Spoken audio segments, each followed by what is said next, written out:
Good afternoon and welcome to the San Francisco Board of Supervisors meeting of November 3rd, 2015, Election Day. Madam Clerk, can you please call the roll? Thank you, Madam President. Supervisor Avalos? Present. Avalos present. President Breed? Here.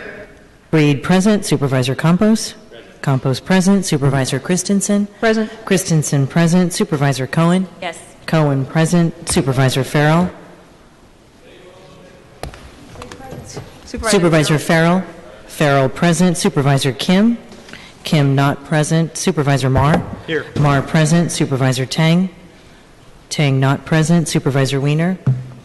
Wiener present. Supervisor Yee? Present. Yee present. Madam President, you have a quorum. Okay, thank you, ladies and gentlemen. Can you please join us in the Pledge of Allegiance?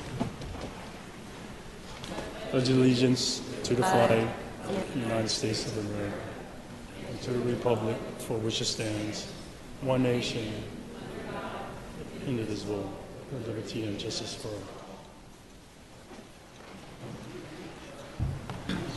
Thank you. Are there any communications, Madam Clerk? There are no communications to report, Madam President. Okay, colleagues, are there any changes to the September 29th regular board meeting minutes? Seeing none, is there a motion to approve those minutes? Motion by Supervisor Yee, seconded by Supervisor Marr. Colleagues, can we take those minutes without objection? Without objection, those minutes pass unanimously once the public comment has taken place. All right, Madam Clerk, can you please read the consent agenda? Items 1 through 4 comprise the consent calendar. These items are considered routine. If a member objects, an item may be removed and considered separately. Okay, can you please call the roll? On items 1 through 4, Supervisor Yee? Aye. Yee, aye. Supervisor Avalos? Avalos, aye. Supervisor Breed? Aye. Breed, aye. Supervisor Campos? Aye. Campos, aye. Supervisor Christensen? Aye. Christensen, aye. Supervisor Cohen? Aye. Cohen, aye. Supervisor Farrell? Farrell, aye. Supervisor Kim? Aye. Kim, aye. Supervisor Marr? Aye. Marr, aye. Supervisor Tang? Aye. Tang, aye. Supervisor Wiener? Aye. Wiener, aye. There are 11 ayes. Those motions are approved unanimously. Next item, please. Item 5 is an ordinance to amend the police code to require firearms dealers to install, maintain, and operate video surveillance equipment and to transmit records of all ammunition sales to the police department. Colleagues, can we take this item? Same house, same call. Without objection, this ordinance is finally passed unanimously. Next item. Item 6, ordinance to appropriate approximately $26 million, partially consisting of $20.8 million in fund balance, $665,000 in settlement proceeds, and $4.2 million deappropriated from surplus capital project expenditures to the Port Commission's capital projects in fiscal years 2015 through 2016. Same house, same call. Without objection, this ordinance is finally passed unanimously.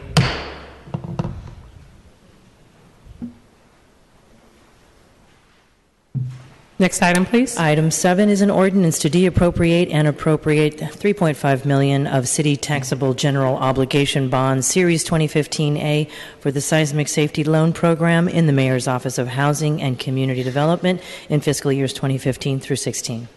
Same house, same call. Without objection, the ordinance is finally passed unanimously. Can you please call items 8 and 9 together? Items 8 and 9 are two ordinances that adopt and implement Amendment Number 7 to the 2007 through 2018 Memorandum of Understanding between the City and the Firefighters Local 798, Unit 1 and Unit 2 by implementing specified terms and conditions of employment for fiscal years 2015 through 2018. Same house, same call. Without objection, the ordinances are finally passed unanimously. Item 10. Item 10, ordinance to appropriate to the Recreation and Park Department and Port Commission $8.7 million of proceeds from 2008 Clean and Safe Neighborhood Parks Bond 5th Series 2015C and approximately $43.8 million of proceeds from the 2012 Clean and Safe Neighborhood Parks Bond 2nd Series 2015D and to deappropriate and appropriate $1.4 million of 2012 Clean and Safe Neighborhood Park Series 2013A to support the renovation, repair, and construction of parks and open spaces and placing approximately $52.5 million on Controller's Reserve pending the sale of the bonds in 2015-16. Same house, same call. Without objection, the ordinance is finally passed unanimously. Item 11. Item 11 is an ordinance to authorize settlement of the lawsuit filed by the city against the state of Nevada, the Nevada Department of Health and Human Services, and the Southern Nevada Adult Mental Health Services for $400,000, filed on September 10th, 2013 in San Francisco Superior Court. Same House, same call. Without objection, the ordinance is finally passed unanimously. Item 12. Item 12 is an ordinance to authorize settlement of the lawsuit filed by AIG Property Casualty Company against the city for $70,000, filed December 9th, 2014 in San Francisco Superior Court. Same House, same call. Without objection, the ordinance is finally passed unanimously. Item 13. Item 13 is an ordinance to amend ordinance number 1061 entitled to change the official sidewalk width at the westerly corner of the intersection of Silver and Revere Avenues and on portions of Revere Avenue, and to affirm the Planning Department's CEQA determination and make the other appropriate findings. Same House, same call. Without objection, the ordinance is finally passed unanimously. Item 14. Item 14 is an urgency ordinance to approve an extension of the interim prohibition on commercial storefront mergers of greater than 799 gross square feet in the proposed Calle 24 Special Use District for 10 months and 15 days, to affirm the Planning Department's CEQA determination and making other findings. Madam President, this item requires 9 votes in accordance with the California Government Code Section 65858A. Roll call vote. On Sorry. Oh, Supervisor Campos. Thank you, Madam President. Colleagues, briefly, we continue this item from the last board meeting.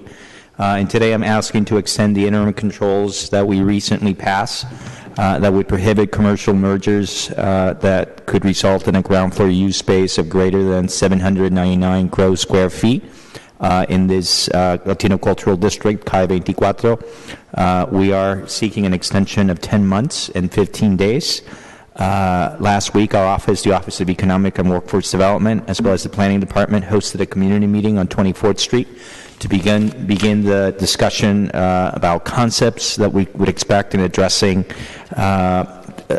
concepts that we would expect to address as we put forward a special use district and begin collecting feedback from the community on that. These 3 offices work with the mayor's office, the city attorney's office, and right now we're working on drafting language around the SUD. We will be introducing a proposal to that effect by the end of this year. In the meantime, the original need for an interim control remains, and that's why we are proposing this item today. I respectfully ask for your support. Thank you. Thank you. Madam Clerk, can you please call the roll? On item 14, Supervisor Yee. Aye. Yee, aye. Supervisor Avalos. Avalos, aye. Supervisor Breed. Aye. Breed, aye. Supervisor Campos. Aye. Campos, aye. Supervisor Christensen. Aye. Christensen, aye. Supervisor Cohen. Cohen, aye. Supervisor Farrell. Aye. Farrell, aye. Supervisor Kim. Kim, aye. Supervisor Marr. Aye. Marr, aye. Supervisor Tang. Aye. Tang, aye. Supervisor Wiener. No. Wiener, no. There are 10 ayes, 1 no, with Supervisor Wiener in the dissent. This ordinance is finally passed. Next item, please. Item 15 is an ordinance to deappropriate and appropriate $4.1 million of Hetch Hetchy revenue-funded project and proceeds from the new clean renewable energy bonds, Hetch Hetchy small renewable projects in fiscal years 2015 through 16. Roll call, please. On item 15, Supervisor Yee. Aye. Yee, aye. Supervisor Avalos. Avalos, aye. Supervisor Breed. Aye. Breed, aye. Supervisor Campos. Aye. Campos, aye. Supervisor Christensen. Aye. Christensen, aye. Supervisor Cohen. Cohen, aye. Supervisor Farrell. Aye. Farrell, aye. Supervisor Kim. Kim, aye. Supervisor Marr. Aye. Marr, aye. Supervisor Tang. Aye. Tang, aye. Supervisor Wiener. Aye. Wiener, aye. There are 11 ayes. The ordinance passes unanimously on the first reading. Next item, please. Item 16, resolution to authorize the Department of Public Health to amend its contract with Health Right 360 for fiscal intermediary services to enable services to approximately 30,000 clients in community-based residential care facilities for individuals with mental illness, for children's mental health wraparound services and emergency housing stabilization services, for a total contract amount not to exceed $92.3 million from December 31st, 2013 through June 30th, 2019. Same House, same call. Without objection, the resolution is adopted unanimously. Item 17. Item 17 is a resolution to authorize the treasurer to execute an agreement with the State Board of Equalization for implementation of the Local Prepaid Mobile Telephony Services Collection Act for a term to commence following board approval through expiration of the act. Same house, same call. Without objection, the resolution is adopted unanimously.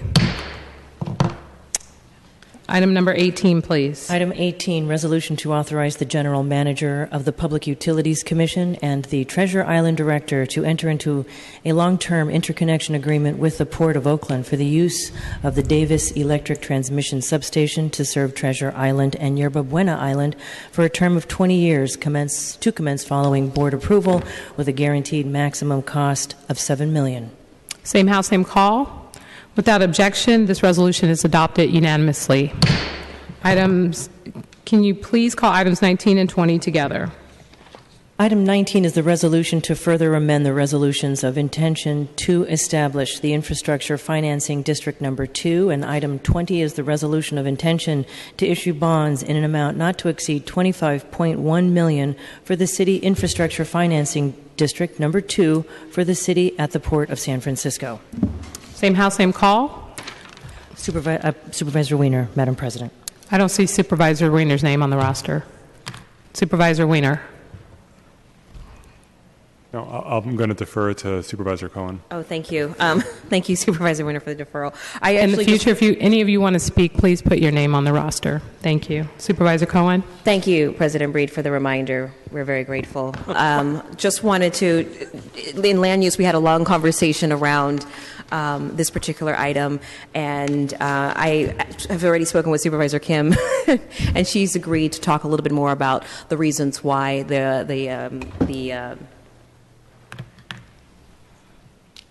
for the fee difference. Infrastructure Financing District. Oh, excuse me. This needs to be re-referred to the end of the agenda. Thank you.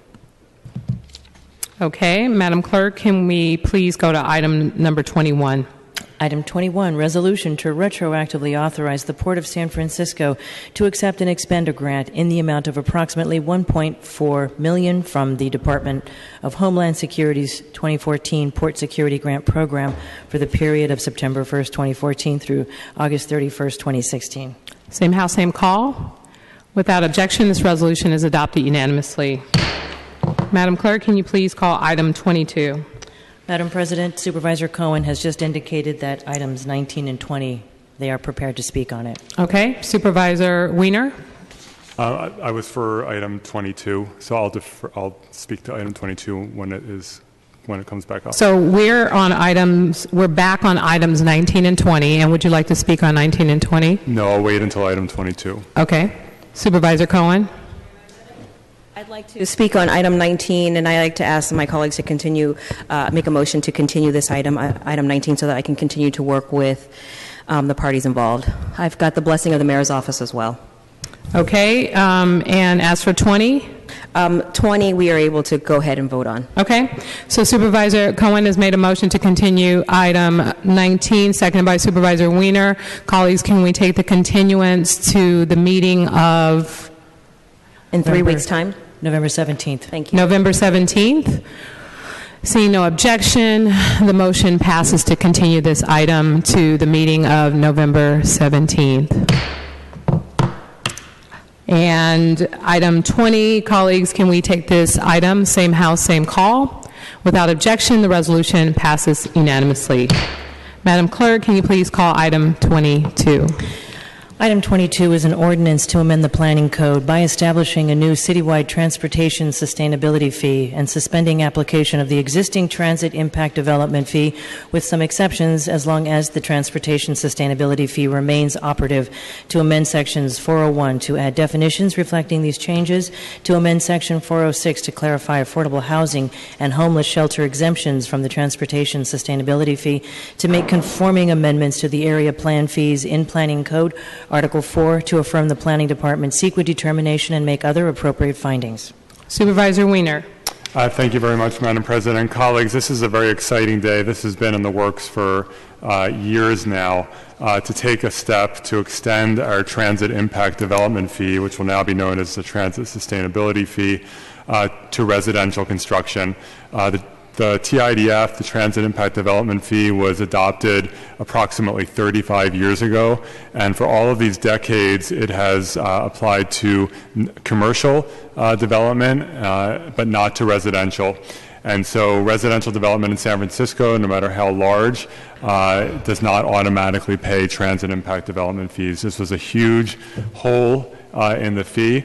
In this era of growth in San Francisco, where we are building much needed housing, it is critically important that our transportation infrastructure keep up with our housing production, and transit impact fees are one significant way of doing that. Colleagues, you'll recall 3 years ago when the renewal of the transit impact development fee came up, we had lengthy discussions about various aspects of that fee, and we moved forward.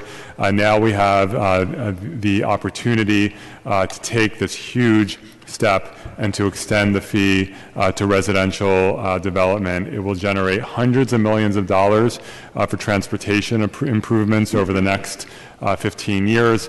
And in combination with our other important transit funding measures, Prop B from the ballot last year that ties transit funding to population growth, Proposition A, the transportation bond, as well as upcoming opportunities with a vehicle license fee and a sales tax, we are finally gaining momentum in San Francisco to fund the modern and reliable transit system that we all need. Our transit systems are all over capacity, and we need to expand that capacity for Muni, for Caltrain, for BART, for all of our systems.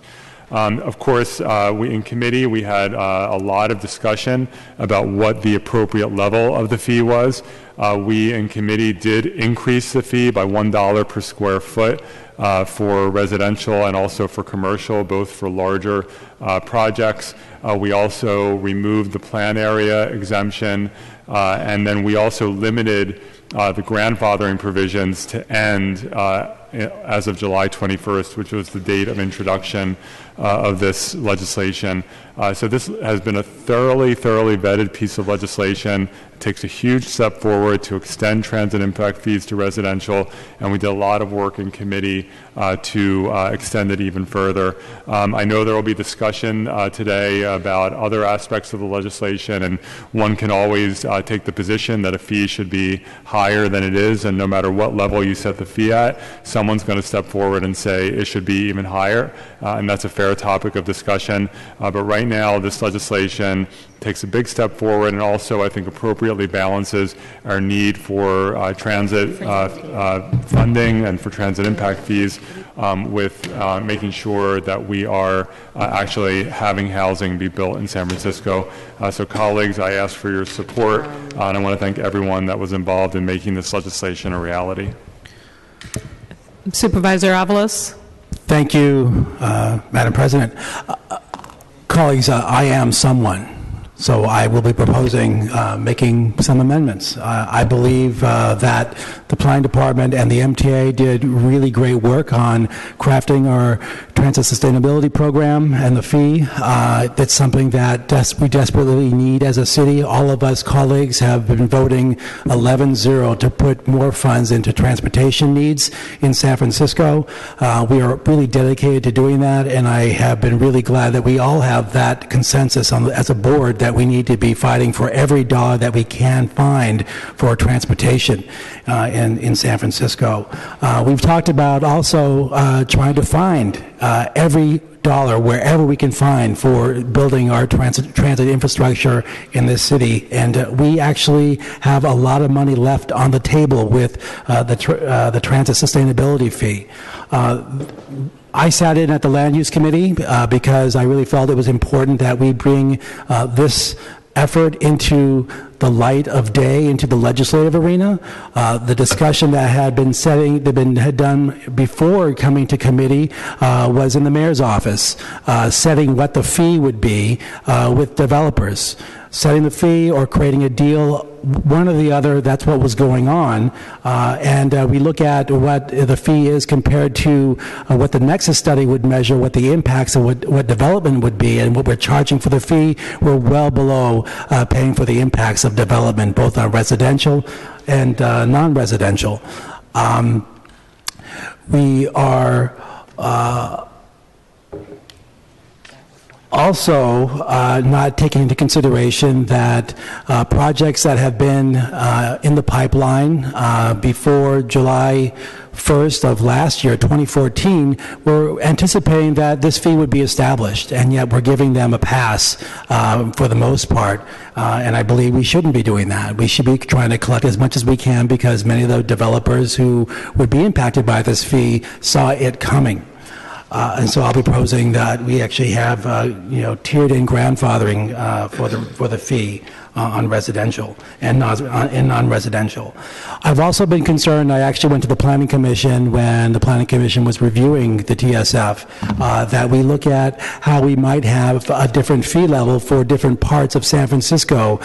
Some parts of San Francisco we see development happening at gangbuster levels, but in other places in San Francisco we do not see that happening, particularly in District 11. And we're looking at a one-size-fits-all fee for the entire city. Does that actually create a disincentive for development in places where land values are not quite as high as in the downtown core of the city? And so I'll be proposing that we look at having a geographic study about to set the structure for the fee based on geography in San Francisco. So what I'd like to do is propose a number of these amendments, if you may indulge me, colleagues. And I have a handout that you should all receive that lays them out. The first would be a motion to increase the non-residential fee for gross square feet of 800 to 999,000, to raise the fee 50 cents to $18.54. So it's a number of motions I'll be making that'll be all together, but we probably want to take them separately. Supervisor Avalos, have you handed out those amendments? I have. I've handed out a sheet that explains what the amendments are. The city attorney has crafted legislation that has actual language prepared for, not necessarily for your desk, but for the end of the day, it'll be, amendments that are made if they're accepted. Okay, so do you want us to, we will take each of your amendments one by one? Yes, please. Because I haven't had a chance to read this, and it's a lengthy list, and you're going to go over them one at a time. Yes, in fact, I believe my office has been sharing this information with your legislative aides here in City Hall, so I'm surprised that it would be something that would be new information. Well, the specifics of the information I'm not aware of, but I was aware that you were going to propose amendments. Okay. So my first motion is to raise the non-residential TSF for gross square feet, projects with gross square feet of 800 to 99,999 square feet, to raise the fee 50 cents to $18.54. And also on non-residential to over 99,999 gross square feet, to raise it $4 to $23.04. That would still be below the nexus, 23.8% of the nexus. So it would still be not addressing the maximum impact that these projects will have on transportation, but it'll be only still a small portion. That'll be my first. And you want to take both of those together? Yes. Okay. So Supervisor Avalos has made a motion. Is there a second? Seconded by Supervisor Campos. And Madam Clerk, is there any discussion regarding the amendment? Seeing no. Supervisor Campos? Thank you. I do want to say something not only about this specific amendment, but I actually think it applies to the various amendments that I know will be presented. And I think to members of the public that are watching this, I think that if there's an example of the power that some of these corporate and real estate players have in this building, in many respects, what's about to happen here is an illustration of that. The Nexus study that the city put together shows the link between development and transportation. And it shows that when you build, like this city has been building, there is a cost associated with it. And that cost has implications on our transit system. And it's interesting that people talk about how much they support public transit and they promote public transportation.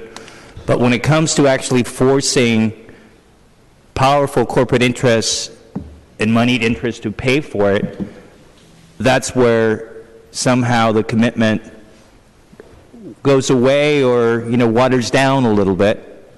Because what Supervisor Avalos is talking about here is actually a very modest increase, and it actually is essentially about only charging 21% in the case of the First Amendment, 21.2% of what would be permissible under the Nexus. The Second Amendment in his motion would only charge 23.8% of what the Nexus study shows we could charge. So we're talking about hundreds of millions, billions of dollars being left on the table. If there is ever an example of a corporate giveaway by the city and county of San Francisco, this is it. And so when we have discussions, as we will going forward in 6 months and a year from now, about how we need more money for transportation, let's not forget what people are doing today, which is giving, in many respects, a pass to a lot of these folks who should be asked to pay their fair share and are not being asked to pay their fair share. When we come out here and say how we need to find more money for transportation, let's remember that we left a lot of money on the table here today. And I think that at the end of the day, it's not what we say about public transit, but what we're willing to do in terms of making people pay for it that matters. I proudly support these amendments, which are very modest. Thank you, Supervisor Campos. Supervisor Yee, you had comments on the amendment specifically? I have a question. About the amendment? Yes. Okay. And this is about the amendment, but sort of related to the amendment. Maybe just for city planning. So what I'm doing, I just want to be clear, there are other names on the roster, and I know that Supervisor Avalos has made a motion for a specific amendment, and I wanted to make sure we keep the comments or questions geared towards the specific amendment. Directly related. I mean, it's up to you. My question is directly related to the amendment. I need to have some information on the feasibility piece of it. So maybe this is for city planning. I just want to better understand what this does in terms of the feasibility amount that somebody calculated, and how conservative is the feasibility amount that was calculated. Director Ram is here from the Planning Department. Thank you, Supervisors. John Ram with the Planning Department. My staff, Lisa Chen, has been working the numbers on this. I will say that that in some parts of the city, we were at near the max in terms of the feasibility analysis, and we were comfortable with some increase based on some of the discussions that we're having, but in terms of the actual feasibility analysis, we were reaching close to the max in some areas. But I will let Lisa Chen from my department answer that more specifically if I could. Lisa Chen with the Planning Department. So as Director Ram mentioned, we did rerun the feasibility numbers, taking in consideration the proposed child care fee. And what we did find was that in the areas where much of the growth is anticipated to occur, which is in area plans, that's where about 60% of growth is anticipated. For four out of the 6 prototypes, the addition of both the new amended fee, TSF fee, plus the child care fee was within feasibility. But for 2 of the prototypes, it actually did trigger that 10% change in residual land value, which we were using as a general indicator of ongoing feasibility. Further, we did find that in some of the areas that are currently not feasible, the fee could continue to impact feasibility. But we did find overall that for projects where in areas that are generally feasible, both fees would not impact feasibility. Okay, thank you. Okay, Supervisor Marr. Yeah, I just wanted to thank Ms. Chen and Director Ram for explaining that. I'm supportive of Supervisor Campos's amendments. I do think looking at the feasibility study and the nexus study, that the maximum amounts for the TSF rates, that we could bump it up significantly higher and still be well within the maximum amounts. I think Supervisor Avalos's recommendations for the non-residential developments are reasonable. They're actually very modest, as Supervisor Campos mentioned, 50 cents more for the so-called smaller developments, and then those over roughly 100,000 square feet going up $4, but it's still nowhere near the maximum from the feasibility study that's part of the Nexus study. So I'm supportive as well. I'm also appreciative that it's graduated or tiered so that it really takes into consideration the impacts from the much larger developments as well. So I'm just appreciative. Supervisor Campos is absolutely right that the studies allow our city to allocate much more, and I think what's being proposed even by Supervisor Avalos is very modest given what the studies show. But thanks to Supervisor Wiener and the Mayor's Office for advancing this, but I'm supportive of increasing these fees in this modest level as proposed by Avalos. Supervisor Wiener. Thank you very much, Madam President. I wasn't going to actually say anything in response to Supervisor Avalos's amendments. I respect his right to make those amendments, and as I said at the beginning, we can someone, a supervisor or anyone, can always want one. Can always say it should be a bit higher, and we have increased residential transit impact fees in this legislation from 0 to almost $8 per square foot. So I think it's important to look at where we started from 0 going to almost $8 per square foot. And that is a huge step forward.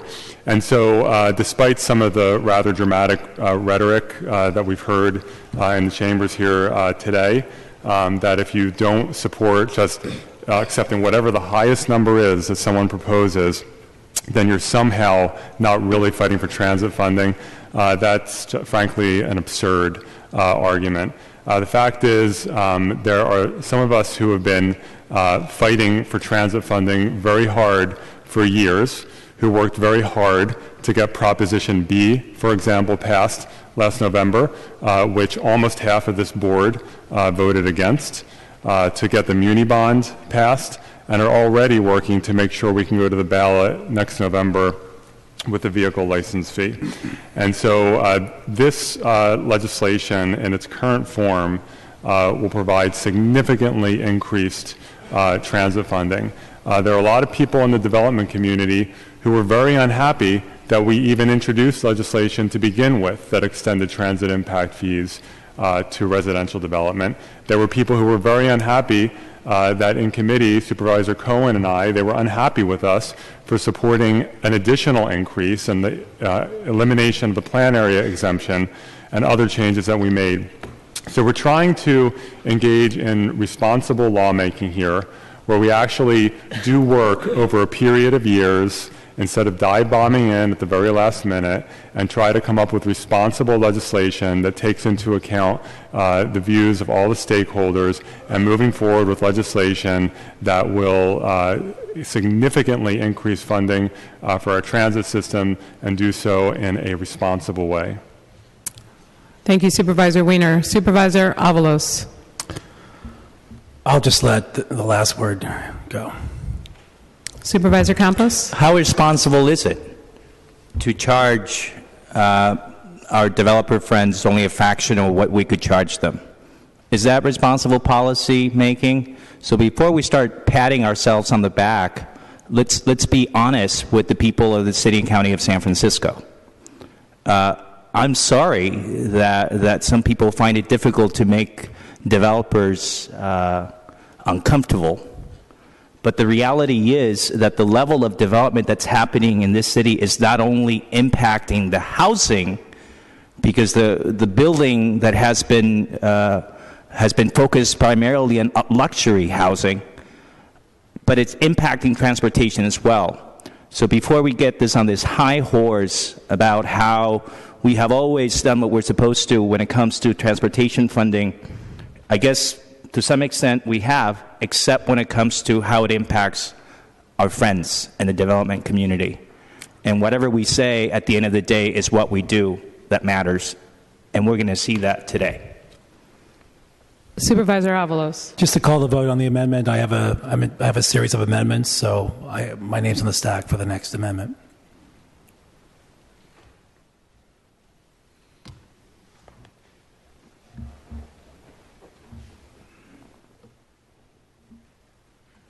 Okay, Supervisor Avalos, before we take the vote, I just want to be clear this is considered a substantive amendment. If this amendment passes, this item would have to be re-referred back to committee. Madam Clerk, did you have... Just to that end, I know there was a bit of discussion about whether we should actually continue this item, so I don't think that we're actually under any major time constraints. And certainly with our grandfathering clauses that will come later, it's not like we're going to be giving anyone a surprise about anything coming forward through a transit sustainability fee. So I'm okay, and just for clarity, I have no problem with this item going back to committee. Madam Clerk, can you please call the roll?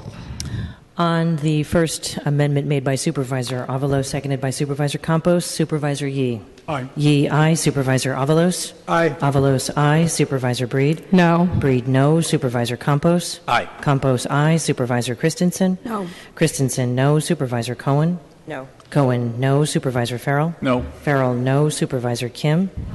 Kim, aye. Supervisor Marr? Aye. Marr, aye. Supervisor Tang? No. Tang, no. Supervisor Wiener? No. Wiener, no. There are 5 ayes and 6 noes with Supervisors Breed, Christensen, Cohen, Farrell, Tang, and Wiener in the dissent. Okay, the amendment fails.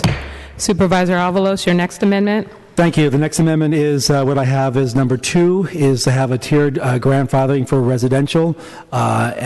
Project submitted between July 1st, 2014 and July 21st, 2015 would pay 75% of the TSF. Currently, it would pay 50% of the TSF. But in my contention is that a lot of these projects knew that we were working on the TSF and we're expecting to pay the full amount, but we're giving them quite a discount.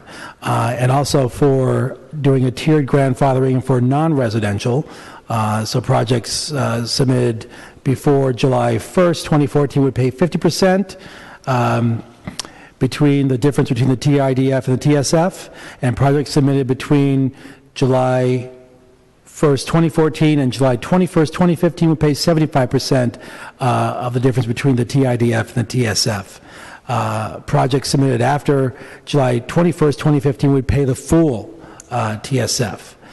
So that would be my motion. Okay, Supervisor Avalos has made a motion. Is there a second? Seconded by Supervisor Campos. And any discussion specifically on the amendment? Supervisor Wiener, is your comments on the amendment? Supervisor Yes. Wiener.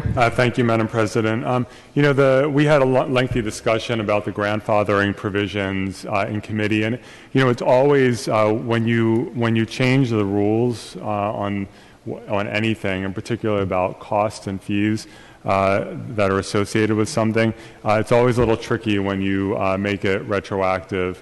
We know that especially depending on the size of the project, these fees can be quite large, which is frankly a good thing. And when projects try to pencil out for their financing and so forth, they assume certain things. And the TIDF has been in discussion on again, off again for a long time. I think given the history at this board, including some of the votes that happened in 2012, I don't think anyone could take anything for granted about what was going to actually come out of this legislative process, and particularly given the amendments that we made in committee, which increased the fee, and the attempts to increase the fee further today, I think it's entirely reasonable not to assume that everyone knew exactly what was going to happen. And so right now the grandfathering does not waive the fee. It reduces the fee for projects that are in the pipeline, and for older projects they don't have to pay it, which makes a lot of sense because it was well before this legislation was even drafted. When I authored the water recycling legislation earlier this year to require water recycling in large new developments, we made it prospective for projects that were going to be entitled after a certain period of time.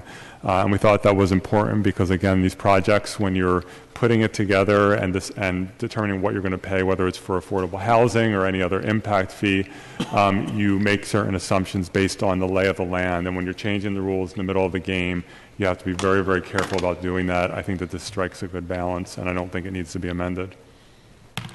Thank you. Supervisor Kim on the amendment. Thank you. I just wanted to share my comments in support of this amendment. I actually do think that there has been incredible public knowledge or widespread public knowledge about our plans to raise the transit impact fees. This was actually heard at the Board of Supervisors over 2 years ago, and so I think many developers and projects were aware that we were considering this increase. And so for that reason, I do think that we should be imposing a percentage of these fees on projects that are in the pipeline. And as an example, actually, we had one project that was submitted before July 1st, 2015. And I've already negotiated with this project in the south of Market that they will be paying a portion of the transportation fee because I felt it was really important for residential development projects to be paying those fees. It's certainly something that has been feasible for developers that I've talked to, regardless of how this ordinance moved forward. I'd like to see this be consistent amongst the developments that are moving forward. But in particular, if you submitted your proposal after July 21st, after the introduction of this ordinance, I think you should absolutely be paying 100% of the transit fee. I think that, overwhelmingly and increasingly, particularly in the district that I represent, I'm hearing more and more from residents and from neighbors from other districts that the congestion is becoming unbearable. And we really need to make sure that we are catching up with existing need, not even future need, to make sure that we are improving public transit, but also improving the traffic flow on our roads. And I think that there's a direct correlation between the new commercial and residential development with this incredible congestion that we are experiencing in the city right now. So I will be supporting this amendment.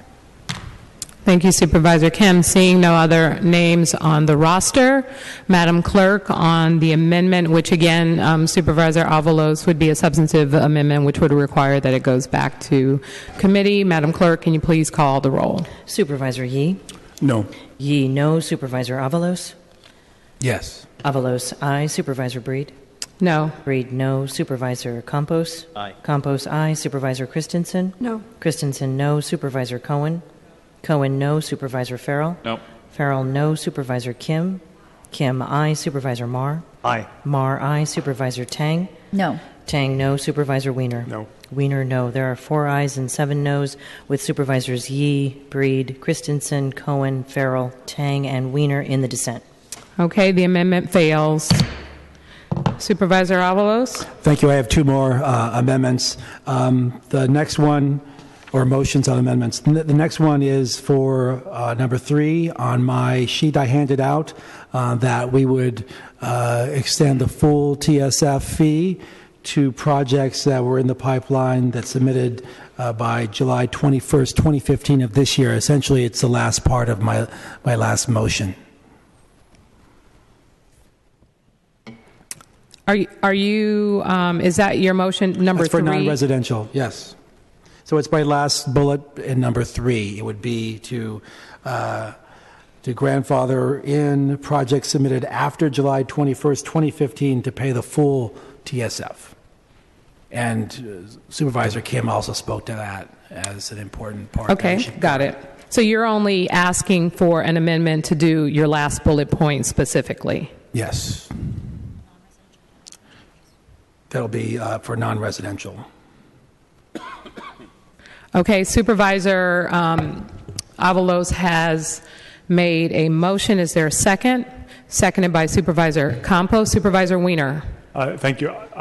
Just a point of clarification. And again, we don't have any specific language in front of us. This is just an outline. In committee, I offered an amendment that the committee adopted to say no grandfathering for any project that was submitted to the planning department after July 21st of this year, which was the introduction date of the legislation. And so I'm unclear about what the amendment is, because we already made, as I recall, we already made that amendment in committee that full TSF applies to any project submitted after July 21st, the introduction date of this year. So if and again, I don't have specific language from Supervisor. Let's confirm with the city attorney. Is that Mr. Gibner? Deputy City Attorney John Gibner. So the amendment made in committee applied specifically to residential. The non-residential under the amendment that came out of committee non-residential still pays the TIDF. And I believe Supervisor Avalos's amendment has non-residential paying the full TSF. Oh, I understand, because commercial has paid TIDF all along, and so it just kept that in place until the effective date of the legislation. And it was the grandfathering is really about residential, because there's no need to grandfather. There would be no reason to grandfather commercial because they're already paying it. Okay, thank you. Okay, I need clarity, because from my understanding, we're talking specifically about non-residential from this year, 7/21/15, that they be included in paying 100% of the fee. And based on Supervisor Weiner's comments, it sounds as if they're already included. So can someone please explain to me where we are? I was explaining. And whether or not this amendment is necessary? The amendment, as far as explained by City Attorney John Givner, is needed because we only had made the amendment in committee that affected residential, but non-residential hasn't been affected because it's a new program under the TSF compared to the TIDF. Okay, and you're asking to do this specifically for commercial? For commercial, for non-residential. Okay. All right. Seeing no other names on the roster, Madam Supervisor Weiner? I think on this particular one, so really what the difference is it's a few dollars for, I don't even know how many projects. Between the TIDF and the TSF. I'm assuming it's do we know, Mr. Ram, are there any, what the number is of commercial? This is the first time that I've heard this issue raised. Everything else was raised in committee. And so, Mr. Ram, how many projects between July 21st and today, non-residential? I'm sorry, I just don't have that in front of me. There are that actually submitted applications on after July 21st. Yeah. I'm sorry, I don't have that number off that list on the top of my head, but I assume it's a small number of small office projects that would at the most. Okay, since as far as I can recall, I don't recall dealing with this specific issue before. I don't recall this being raised in committee. I believe, will this amendment require this to be sent back to committee? Yes. Mr. Givner is nodding his head. Or be continued with public comment at the full board, either way. I would, if Supervisor Avalos would like to split this off and send it back for future consideration, I would be willing to do that. Again, this is the first time that this has been raised. I'm not comfortable voting on it today. Okay, Supervisor Cohen? Thank you very much. I just wanted to also ask if I could have an opportunity to take a look at it as well. I'd love to see it again in the Land Use Committee. Well, since it would go to land use, then we can... It's actually very straightforward what we're trying to do. The non-residential projects that were in the pipeline that submitted by July 21st, 2015 of this year would be subject to paying the difference between the TIDF and the new TSF, the full amount of the TSF. That's all it is. And so, we can vote on it now. It'll be the same thing you'll vote on in committee. And so if you vote on it now, it'll get sent to committee, but we would have the actual vote being done. That's what I'm hoping that we can accomplish today. Thank you. Supervisor Cohen, is that the end of your comments? Yes, but I also would like to say that I would imagine we're probably going to take a vote on what the motion that Supervisor Avalos is putting forward. Yes. But I do want you to come back to me so I could talk about the other portion of this piece of legislation that affects hospitals. Thank you. Definitely. Supervisor Kim. I was just going to make a suggestion because I know that there will be a motion to duplicate the file so that other trailing amendments can move through the Planning Commission and land use. And so what I would suggest, since that this would trigger a re-referral to committee, does this also trigger a re-referral to Planning Commission? No, because it was discussed at the Commission. Is that perhaps that we duplicate the file and put this amendment in the duplicated file so that it can come to Land Use Committee. I do support this. I do think it's a very minor change. It probably would not impact very many projects. But I do think it's important. I don't understand the rationale between distinguishing between residential and commercial projects and why residential projects that submitted after July 21st will pay the full TSF, but we don't have the same expectation for commercial projects. It makes sense to me that all projects pay the full TSF if they submitted on July 21st, since they had full notice of this ordinance moving before the board. I would like to support that today, but if duplicating the file would allow members to have more time to consider it, I think it would make sense. But I do think it's a very minor amendment. My guess is that it wasn't moved forward because commercial projects pay some fee, whereas residential projects do not. But I think we should just be consistent because I don't think there's a rational basis for residential projects paying 100% and commercial projects not. Thank you, Supervisor Kim. Supervisor Avalos? I believe it was just an oversight that we didn't actually set non-residential to that date of July 21st, 2015. I believe it was just an oversight. I'm fine with duplicating the file and having a vote on the new language that I'm proposing in my amendment, and then have that duplicated file go sent back to committee, and we can vote on one item moving forward. To me, is what I was expecting would happen anyways. Thank you. And Supervisor Weiner, can you explain why you would prefer to duplicate the file rather than basically allow, if this amendment were to pass, allow it to, in its entirety, to just go back to land use? Sure. So just, well, first of all, I do not want to send the entire legislation back to land use. We've had quite a few hearings in land use, and this has been going on for years, different forms of this legislation. So it's time to move forward. And if someone wants to propose something new that should be considered, let's consider that separately.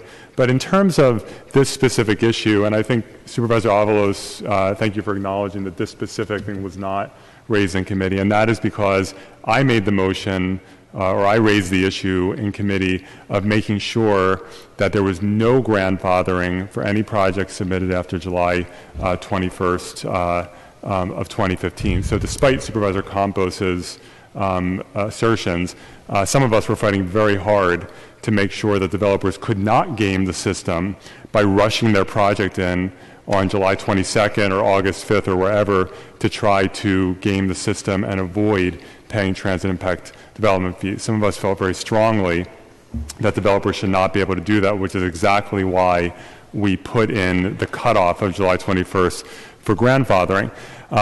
That rationale really applied largely to residential, because residential before this legislation, of course, paid zero, and so they could completely skirt it. Commercial has always paid transit impact development fees for 35 years, and so it wasn't necessary to do that cutoff to try to avoid gaming of the system. They're going to pay it regardless.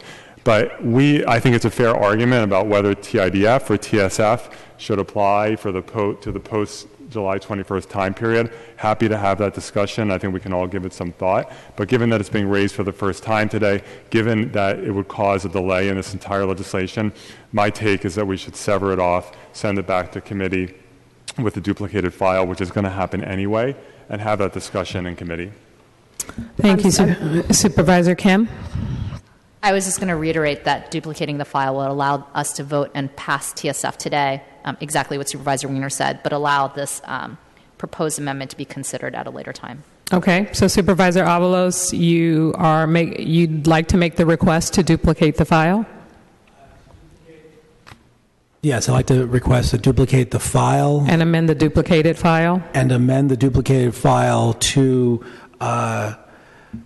Include? Thank you. Oh, sorry.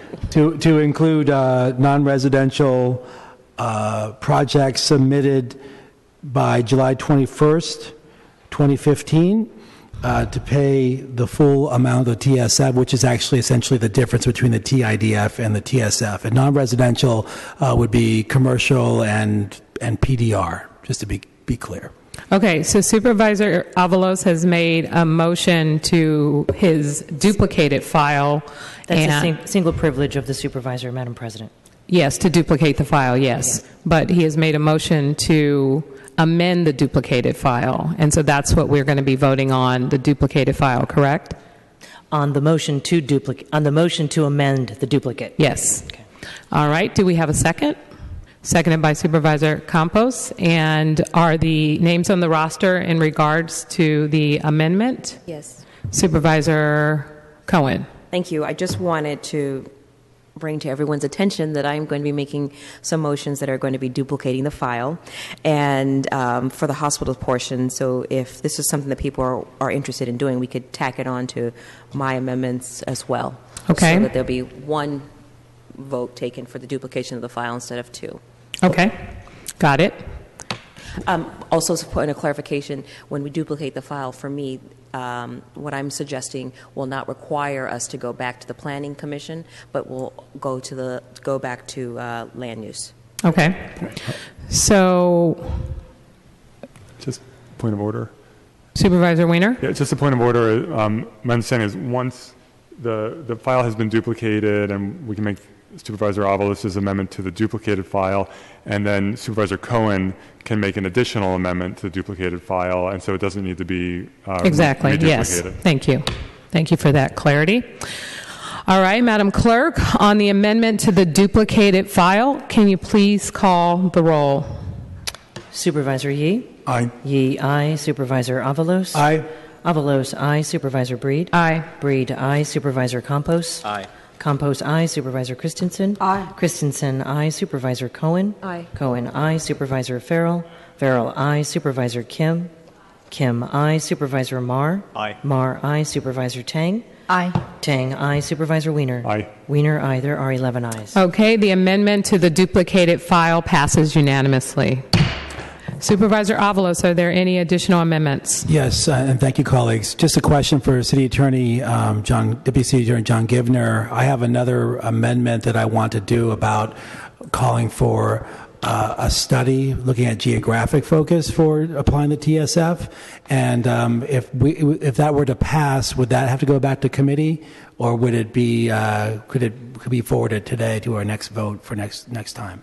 That you can make that amendment to the ordinance that the board will pass today, so it will not require a referral back. You could make that amendment on the original rather than... Great. So then I'll hold off until we'll hear Supervisor Cohen's amendments, and hopefully she can make those onto the duplicated file. Supervisor Cohen. Okay. So your Supervisor Avalos, just for clarity, you want to make that amendment here to both files? It'll be only on the original file that I'll make it on, and I'll make it after we vote on Supervisor Cohen's motion on amendments. Okay. Thank you. Supervisor Cohen. Thank you. Thank you very much. Ladies and gentlemen, needless to say, this is an extremely complicated piece of policy, and I am glad that we are taking this on thoughtfully and in a very diligent way. Also want to recognize that I've had weeks of conversations with many stakeholders, and I'm pleased to report that we've reached agreement with the nonprofit hospitals who will also be contributing to our transportation system. In the initial proposal, hospitals were 100% exempt from paying the fee on net new hospital and medical service facilities. Today, colleagues, I have a plan that I'd like for your support. I'll be asking you to duplicate this ordinance and amend the hospital provisions to include the following. A $18.74 fee on net new hospital beds effective immediately, not after the state's seismic mandate. A new $11 fee on new medical services over 12,000 square feet. Additional findings on hospital uses and some other conforming changes. want to also just take a moment and recognize the flexibility that Director Ram and Director Riskin have and their staffs, what they have afforded myself and my staff. I also want to recognize the Hospital Association, David Serrano-Sewell in particular, has been under a tremendous amount of stress, wrestling his members and bringing them to the table, but I'm grateful for his willingness to continue to work with us.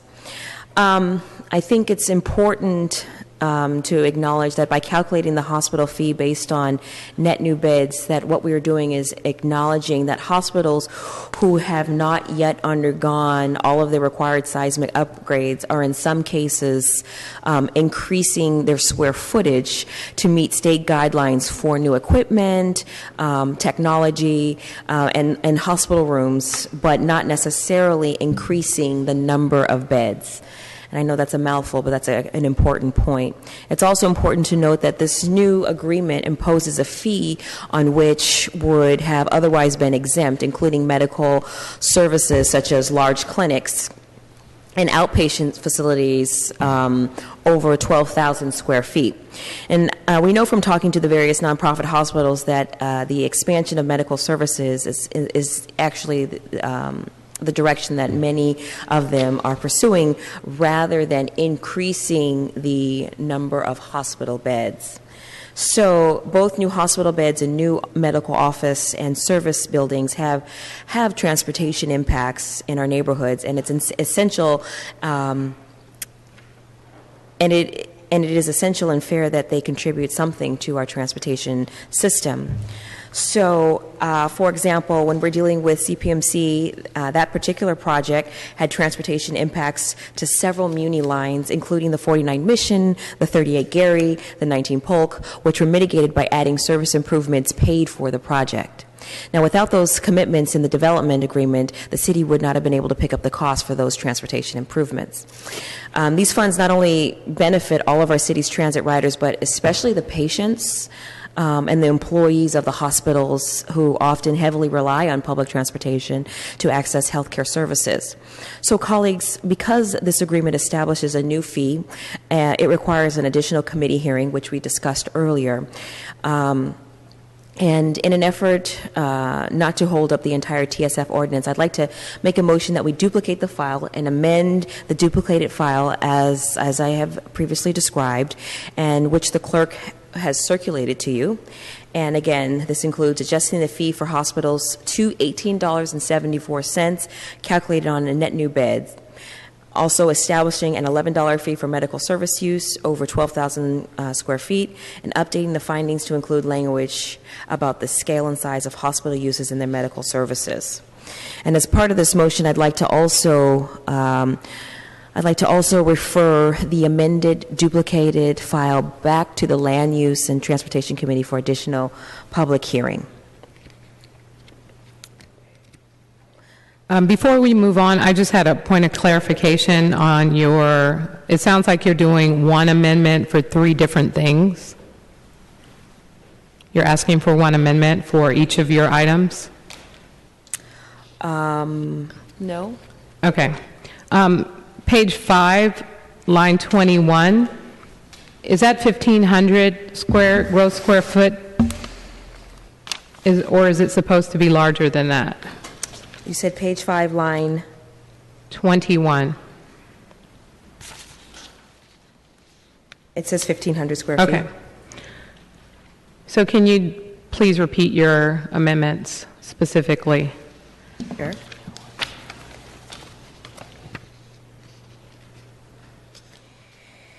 All right. $18.74 fee on net new hospital beds, effective immediately, not after the state seismic mandate. A new $11 fee on new medical services over 12,000 square foot, and additional findings on hospital uses and some other conforming changes. And I'm sorry, the last one I didn't hear. Additional findings on hospital uses and some other conforming changes. Okay, thank you. Is there a second? Seconded by Supervisor Campos. Supervisor Campos. Thank you, Madam President. I want to thank Supervisor Cohen and her staff. I know that they spent a lot of time working on this issue. I also want to thank the Hospital Council. I know that there's been a lot of discussions over the last few days about this. I will be supportive of this effort. I think that it seems to me that it's a good way of balancing the various interests that are involved. My experience, having worked with Supervisor Farrell, Supervisor Chu on the CPMC deal, that there has been a process that we have followed in the past in terms of addressing the transportation implications of a hospital project. It makes sense that we embed this in this effort. So I'll be supporting it, and again, thank everyone involved for getting to this point. Thank you. Thank you. Supervisor Kim. Thank you. I just want to also thank Supervisor Cohen for spending the additional time with her office and hospital council to reach a compromise on this fee. I do think it's important that our hospitals pay TSF, given that they generate trips throughout the city. But I certainly understand the concerns for some of our smaller hospitals and clinics, particularly ones that provide tremendous services and care for our working class and low-income communities in terms of how this fee may impact their bottom line costs. So I'm glad that we were able to find a solution that was able to create a balance between the variety of hospitals that we have here in San Francisco. So thank you again to Supervisor Cohen and her office. Thank you. Supervisor Cohen, can I make a recommendation that you withdraw your request to duplicate the file and amend Supervisor Avalos' duplicated file? Sure, no problem. Thank you. And you raised a question about my hospital amendments, and you said the third one was a little off. I think I just didn't understand it. Well, I also wanted to let you know that I also made an amendment to the PDR requirements, and that's what's confusing, the last one. Okay. Thank you. And I also want to recognize Andrea Bress, my aide in my office, that helped with this entire conversation. Thank you. Thank you. Okay. Madam President, Deputy City Attorney Givner. Mr. Givner. Deputy City Attorney John Givner. Just to clarify, the amendments noted on page 5 regarding PDR were adopted in committee. So the amendments in the version that Supervisor Cohen has circulated, the only new amendments are those that are double underlined and shaded in a darker color. Thank you for that clarity. Okay.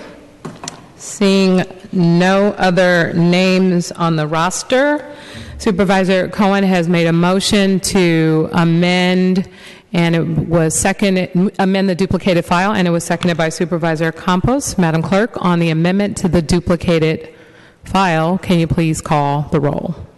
And then, Madam President, you'll call the reference to committee afterwards, or are we voting on that at this time as well? We are voting on the reference to committee now, but I don't want to send it back to committee until we have all the amendments in the specific duplicated file. So we will not include reference to committee at this time. Thank you. Okay. Supervisor Yee. Aye. Yee, aye. Supervisor Avalos. Aye. Avalos, aye. Supervisor Breed. Aye. Breed, aye. Supervisor Campos. Aye. Campos, aye. Supervisor Christensen. Aye. Christensen, aye. Supervisor Cohen. Aye. Cohen, aye. Supervisor Farrell. Aye. Farrell, aye. Supervisor Kim. Kim, aye. Supervisor Marr. Aye. Marr, aye. Supervisor Tang. Aye. Tang, aye. Supervisor Wiener. Aye. Wiener, aye. There are 11 ayes. Okay, the amendments to the duplicated file passed unanimously. Supervisor Avalos. Thank you. Just my last amendment would be to the original ordinance that was before us today, before duplication, and that would be to add a new subsection, 411A.9. I'm sorry, Supervisor Avalos, I didn't hear what you first said. So what I want to do is I want to amend the original. No, I mean the page number. It's subsection 411A.9 of the original ordinance. It's adding a new subsection. Thank you. Thank you. This was an amendment that I had made in committee, but it wasn't fully incorporated, so I want to make sure it does get in there. So here's how it reads. It's on the last, on the bottom of the page I handed out. Section 411A.9, further study of economic feasibility. The Board of Supervisors hereby requests that the Controller and the Planning Department study the feasibility of creating a variable impact fee structure based on the economic feasibility of projects in different areas of the city and report back to the board within 6 months of the effective date of this ordinance. So that will be to the original ordinance that was before us today. And if I could, we can just, I'll also include in my motion to send the duplicated file with the amendments that we approved today to committee for further. Okay, and actually, before we do that, I wanted to make sure that we had an opportunity to hear from the directors of the various departments that are here today, so before we send the duplicated file back to committee. So if it's okay, I will only take the motion to the duplicated, or to the original file that you're proposing in section 411A-.9. Great. Okay? All right, Madam Clerk, on the amendment to the original file, can you please call the roll? Madam President, I'm I'm sorry. sorry, I didn't catch the second. Oh, I'm sorry. Is there a second to an amendment? Seconded by Supervisor Campos. And Madam Clerk, can you please call the roll? Supervisor Yee? Aye. Yee, aye. Supervisor Avalos? Aye. Avalos, aye. Supervisor Breed? Aye. Breed, aye. Supervisor Campos? Aye. Campos, aye. Supervisor Christensen? Aye. Christensen, aye. Supervisor Cohen? Aye. Cohen, aye. Supervisor Farrell? Aye. Farrell, aye. Supervisor Kim? Kim, aye. Supervisor Marr? Aye. Marr, aye. Supervisor Tang? Aye. Tang, aye. Supervisor Wiener? Aye. Wiener, aye. There are 11 ayes. Okay, the amendment passes unanimously to the original file. Okay, at this time, colleagues, and I probably should have done this in the beginning. I know that we have in the audience today several of our department heads, specifically Ed Riskin with MTA, John Ram with the Planning Department, who we've heard from earlier, and Tilly Chan with the Transportation Authority. And before we move to a vote on this item, if any of you have any comments or concerns based on the discussion today, now's the time. Thank you, Madam President, members of the board. Ed Riskin, Director of Transportation. I think at this point I'll just say I want to thank all the members of the board for what's been, I think, a very thoughtful and robust legislative process, which followed many years of work and a lot of analysis and a lot of outreach and work to get us to this point. So I really appreciate the support on this and the board support, as Supervisor Avalos mentioned previously, for transportation and transit more generally in the city. We're very happy to see at least most of this moving forward today, and our staffs will continue working with you on any remaining questions that you have. So thank you. Thank you, Supervisors. John Ram, Planning Department. I'm impressed and pleased with your attention to detail on this item. We have been working on this for a number of years, and in addition to thanking you all for your interest on this, I want to thank my colleague Ed Riskin and his staff at MTA and Tilly Chang and her staff at the SFCTA for all the work on this. To remind us all, this is one part of a three-part strategy called the Transportation Sustainability Program. You'll soon be hearing from us on the second part of the strategy, which is a strategy called Transportation Demand Management to reduce car use in the city, working with developers to actually reduce the amount of cars that come to their projects. And the third piece is legislation that's in the implementation phase at the state level to actually change how we do transportation analyses under our CEQA procedures. So we're very pleased that this is at this point, and really thank you for your support on this. Good afternoon. Tilly Chang, Executive Director of the Transportation Authority. I also want to echo my colleagues' comments and appreciation to you all, the board. We've certainly been working in partnership for many years with our various members of our staff. It's a complex endeavor. It began with some transportation impact analysis reform efforts that began here at the Transportation Authority about 10, 15 years ago. It really builds on the city's proud history of our transit first policy, of the TIDF itself, which was mentioned as 35 years in the making. We know that San Francisco Francisco is gaining jobs and housing rapidly, and we need these mechanisms to help us pay for our transportation system as we go. We really appreciate all the members of the board and working in partnership to get this over the line. We know that it's complex, but we know that this is a big part of how we can equitably fund our transportation system's expansion. And as a transportation funding agency, we are committed to helping to leverage this new fee if it should come to pass, and that we hope that we can continue our leveraging strategies to build upon the new TSF. It's also a model of best practice, this policy, so we'll hope to contribute to the regional conversation to see how other communities can also follow in San Francisco's path and better integrate transportation and land use policy going forward. Thank you. Thank you. And with that, seeing no other names of the roster, I just want to take this opportunity to recognize John Gibner, our Deputy City Attorney, in order to make one last recommendation before we move forward on these items. Deputy City Attorney John Gibner, just the amendment of the whole that Supervisor Cohen distributed on page 3 includes a finding explaining why the ordinance includes a fee on hospitals, and that finding is part of the duplicated file that's going back to committee. We would recommend that you include the hospital finding in the ordinance that you will be adopting today, the original ordinance as well. So we'd recommend making one final amendment to today's ordinance to include findings that have already been drafted by Supervisor Cohen regarding hospitals. Okay, Supervisor Cohen, would you like to make that motion? Sure. Moved by Supervisor Cohen, seconded by Supervisor Campos. Colleagues, can we take that amendment without objection? Without objection, the amendment passes unanimously. Supervisor Avalos, would you like to make a motion to send the duplicated file back to committee? So moved. Okay, is there a second? Seconded by Supervisor Cohen. Colleagues, can we take this without objection? Without objection, the duplicated file specifically will be re-referred to Land Use Committee. And finally, Madam Clerk, on the amended TSF, can you please call the roll? Supervisor Yee. Aye. Yee, aye. Supervisor Avalos. Aye. Avalos, aye. Supervisor Breed. Aye. Breed, aye. Supervisor Campos. Aye. Campos, aye. Supervisor Christensen. Aye. Christensen, aye. Supervisor Cohen. Aye. Cohen, aye. Supervisor Farrell. Aye. Farrell, aye. Supervisor Kim. Kim, aye. Supervisor Marr. Aye. Marr, aye. Supervisor Tang. Aye. Tang, aye. Supervisor Wiener. Aye. Wiener, aye. There are 11 ayes. Okay, this ordinance is passed unanimously on the first reading. Madam Clerk, can we go to the next item, please? Item 23 is an ordinance to designate 350 University Street, a.k.a. University Mound Old Ladies Home, as a landmark and to make environmental findings and other appropriate findings. Supervisor Campos. Thank you, Madam President.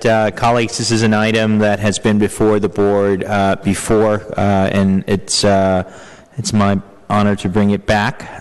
The University Mound Ladies Home at 350 University Street is a beautiful and architecturally significant building that's located in the Portola neighborhood in District 9. It is one of the few high-style colonial revival buildings that still retains a high degree of physical integrity in this neighborhood, in the city. This landmark designation will help ensure the preservation of this beautiful space. It will also help protect the building's use as an assisted living facility for the elderly for many, many years to come.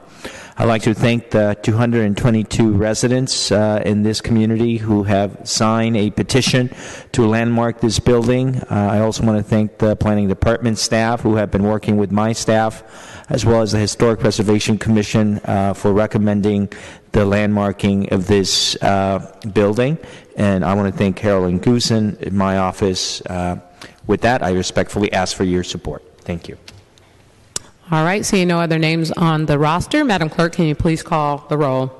On item 23, Supervisor Yee. Aye. Yee, aye. Supervisor Avalos. Avalos, aye. Supervisor Breed. Aye. Breed, aye. Supervisor Campos. Aye. Campos, aye. Supervisor Christensen. Aye. Christensen, aye. Supervisor Cohen. Aye. Cohen, aye. Supervisor Farrell. Aye. Farrell, aye. Supervisor Kim. Kim, aye. Supervisor Marr. Aye. Marr, aye. Supervisor Tang. Aye. Tang, aye. Supervisor Weiner? Aye. Weiner, aye. There are 11 ayes. The ordinance passes unanimously on the first reading. Item 24, please. Item 24 is an ordinance to amend the Transportation Code to declare as a city policy that the city develop a subway master plan within 12 months and to update that master plan every 4 years, affirming the Planning Department's CEQA determination. Supervisor Weiner. Thank you, Madam President. Colleagues, today before us is legislation to require the preparation of a subway-specific master plan in San Francisco. While we have had a lot of plans over the years, great work by our MTA and Transportation Authority and our planning department about transportation and public transportation, it's time to have a master planning process specific to subways. We know that our city is growing dramatically. We have 200,000 more people today than we had in 1980, grown by about 100,000 people over the last decade or so, and we continue to grow by 10,000 people per year. San Francisco is projected to exceed 1 million people, and the Bay Area in the next 25 years will grow by over 2 million people. Our streets are more and more congested, which has all sorts of impacts, including impacts on our public transportation system, and we need to move more of our transit systems underground and to avoid this congestion entirely. The BART system, as well as the Market Street subway, opened in the late 1970s. Fast forward more than 35 years, and we have not opened 1 additional inch of subway capacity, even as our city has grown by 200,000 people. Muni has the lowest average speed of any major transit agency in the country, and we have to be aggressive about moving more transit underground. We're going to be opening the Central Subway within a few years, and that is terrific. We need to keep the momentum going and not make the mistake that we made in the late 1970s by just allowing everything to grind to a halt once we open that subway line. We need to always have subways under construction and in planning and constantly keep that momentum moving forward. And so this legislation will enable us to put together that plan over the next year and to have basically a sounding board and a long-term plan to make sure that we keep our subway momentum moving forward. Colleagues, I ask for your support. Thank you, Supervisor Weiner. Supervisor Yee. I just want to really thank Supervisor Weiner for introducing this legislation. I totally agree with him that we need to look at a comprehensive plan to see what we could put underground. I've been working in our neighborhood out in the west side to advocate that partially that the M line will be put underground there, and there are plans that are being made. And I think it's going to give us vast improvement in capacity once we get that done. Thank you, Supervisor Yee. Supervisor Farrell. Thank you. I just similarly want to thank Supervisor Weiner for this. This is long overdue. I just would love to be added as a co-sponsor. Thank you, Supervisor Weiner, and please add me as a co-sponsor as well and make sure that Gary Boulevard is on the list.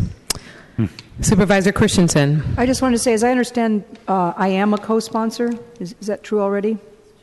I think it didn't make it on. But I see Supervisor Weiner is the only co-sponsor here. Never too late. In addition to Farrell, Breed, and now Christensen. And Tang. And Yee. Thank you. All right, colleagues, can we take this item, same house, same call? Without objection, the ordinance passes unanimously on the first reading. And Madam President, one thing I neglected, I just want to thank my staff and particularly Jeff Cretin for his work on this legislation. Okay.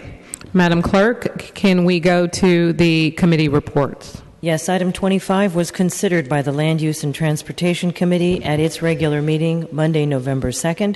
It was forwarded as a committee report, recommended as amended with the same title. Item 25 is a resolution to impose interim zoning controls in the Transit Center District plan area and between Folsom, Harrison, Essex, and 2nd Streets to restrict the size and height of new signs within 200 feet of and visible from an existing or planned public park or open space, and to restrict illumination of certain new signs in those areas and to make environmental findings. Supervisor Kim? Thank you. This ordinance before us today sets a consistent control for how we establish signage in the Transit Center District Plan. Previous to this set of interim controls, there was not a standard set of controls on how signs were considered. Given that this is a very new type of neighborhood for San Francisco with very intense commercial and residential development, it has come to our attention that there has been some conflicts in terms of what our residents would like to see and what our office tenants would like to see, in particular around illuminated signage in the district, which may disturb our residents at night when it shines directly into their windows for their bedrooms and their living rooms. Second, of course, we are building a new park, a very large rooftop park in the center of this new neighborhood, and there are also concerns about signage facing into the park, and we want to set consistent standards that are similar to other neighborhoods around the city. This set of interim controls does set that standard for the Transit Center District Plan. I did make an amendment yesterday to have the illumination turn off at 10 p.m. because we were still in discussions with several different stakeholders on coming up with a time. Some wanted it at 9 p.m. and some wanted it at 11 p.m. After our Land Use Committee hearing, there was additional conversations, and I am now making an amendment to move it to 11 p.m. That is the only amendment that I'm making to the interim controls, and colleagues, I ask for your support. So first, I will make a motion to amend. Okay, Supervisor Kim has made a motion to amend, seconded by Supervisor Yee. Colleagues, can we take her amendment without objection? Without objection, the amendment passes unanimously. And is there anything else, Supervisor Kim? Nope. Okay. Supervisor Cohen. Yes, thank you very much. Supervisor Kim, we had a lot of conversation about this in the Land Use Committee. Thank you. I think hindsight, after we got out of committee, I was reflecting on the discussion we had, and I agree with your decision to move to 11. I was hoping that you could talk a little bit about just, you had a very engaging and public process. For folks that don't know, I mean, you started at 9 o'clock, then we discussed on Monday going to 10 o'clock, and now here we are at 11. Maybe you can talk a little bit about just your internal process and how we got to where we are. Sure. So last year when the conflict first arose, in particular with one of our homeowners association and one of our office tenants, Salesforce, there was an illuminated sign that faced directly into the residential units of several of the constituents that I represent. It was disturbing their peace at night, in particular some of their ability to sleep. There was an interim agreement between Salesforce and the Millennium HOA to turn off this illumination at 11 p.m. As the planning department moved forward with long-term controls around signage for the Transit Center District Plan. The agreement, again, then was set at 11 p.m. Planning department did propose 9 p.m. initially, but did not have a strong rationale for why 9 p.m. versus another time. We decided to continue conversations with all parties to see if there was a desire to change the time to an earlier time. I think there's a lot of different feelings around this, frankly. It's hard. We are, again, building a very different type of neighborhood with very intense commercial and residential use. So finding kind of the right time was difficult to do because we don't have another neighborhood like this. So there wasn't a consistent protocol for how this would be set. In the end, after continued discussions, it was decided that we would honor the original agreement last year. Unfortunately, some of these discussions just continue to the very last minute. And so yesterday, in an effort to just breed some level of compromise, I was suggesting 10 p.m. Now we're just moving back to the original agreed 11 p.m. that was agreed upon by stakeholders last year. Okay. Seeing no other names on the roster, colleagues, can we take this item, same house, same call, as amended? Without objection, the resolution is adopted unanimously as amended. Madam Clerk, can we please go to roll call? My apologies, Madam President. The amendment to move the time frame to 11 p.m., that was the motion that you just accepted without objection. Is that correct? Because I don't believe we've taken that motion yet. We did. We voted on the amendment without objection. And that was and now you're voting on the item as amended? Yes. Okay. Thank you. Thank you, Madam President. Thank you.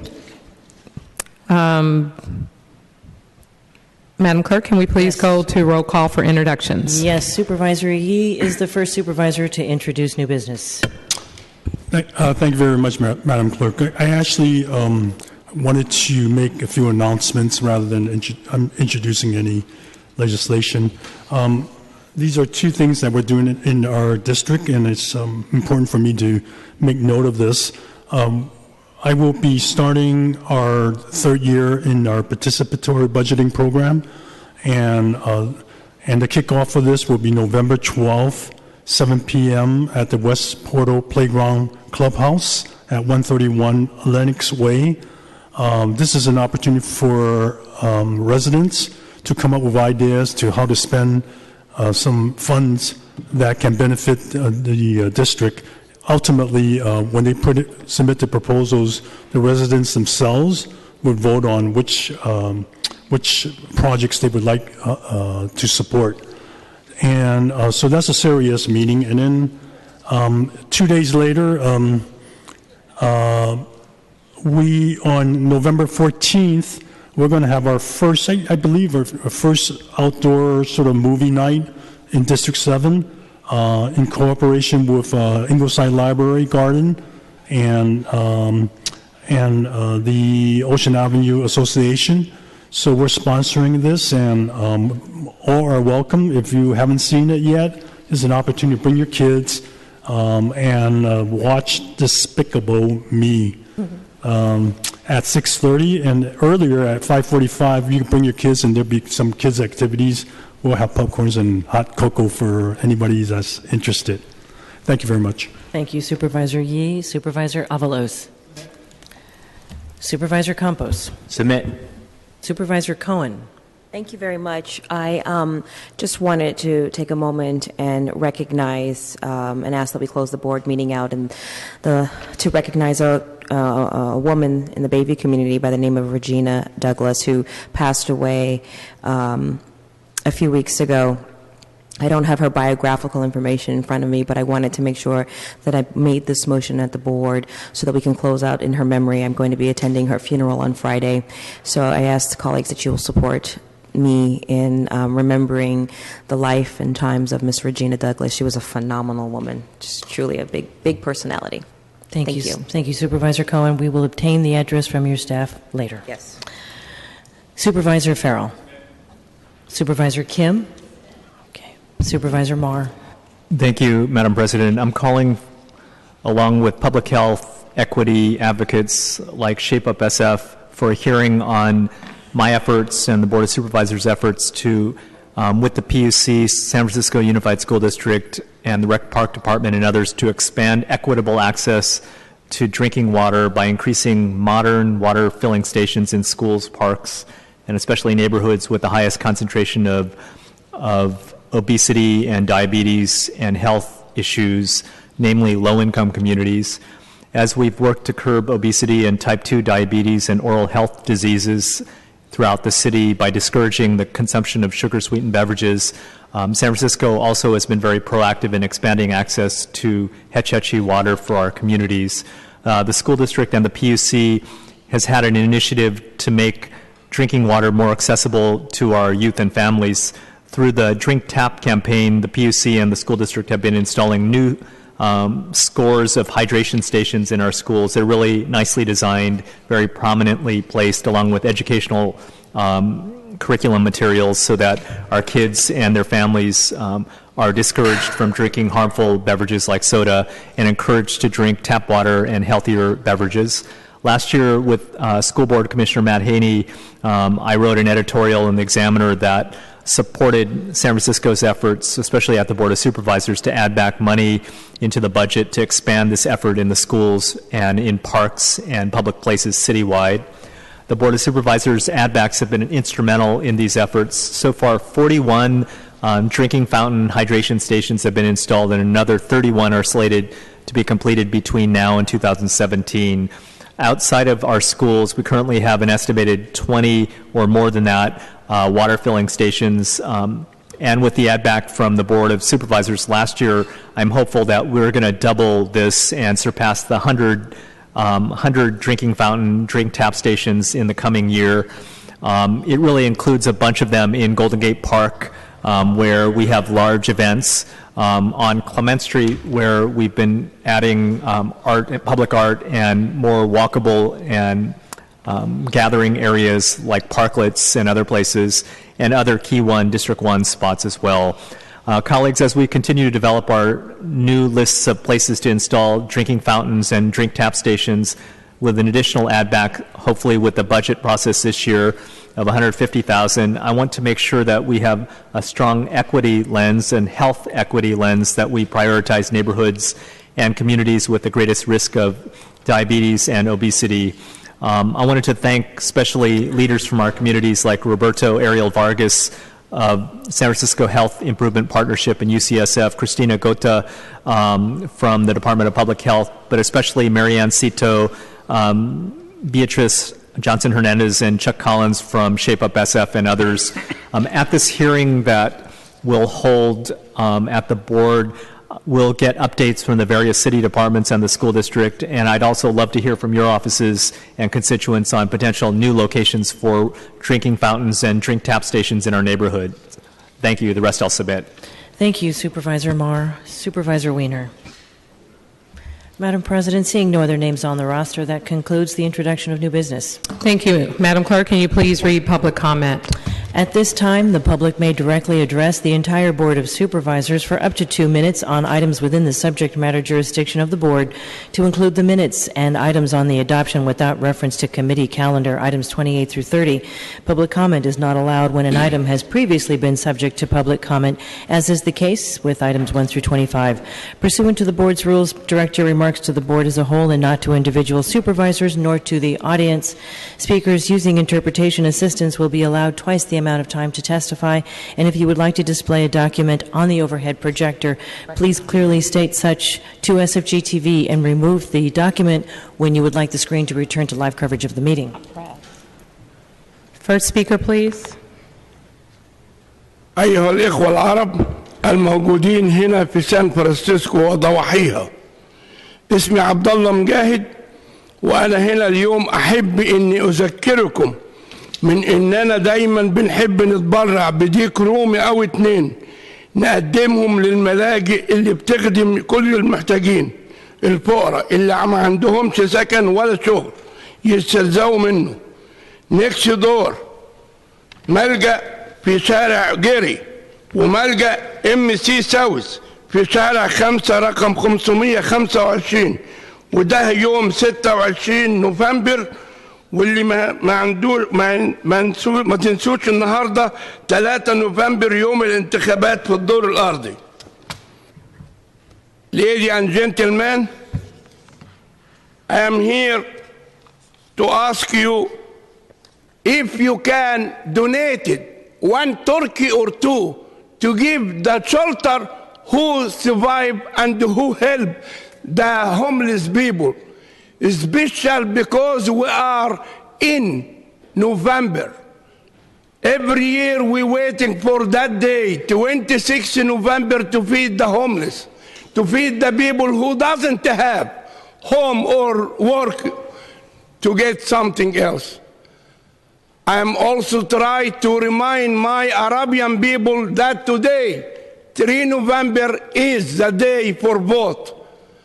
And don't think I am friend only with the mayor, I am friend with all of you. And I am going to vote, and I am going to show my people I am not you to following the mayor or anyone else to do whatever they want me. This is what I did. And this is my position today to let you know that we would like to have this other one. I would like to tell congratulations to the people I love them and the people I work with them and the people I support them. God bless you, and don't forget, we need some of you to service the homeless people on 26 November with my lovely sister Fiona Ma and Senator Mark Leno. Thank you very much. Thank you. God bless all of you guys. Thank you. Next speaker, please.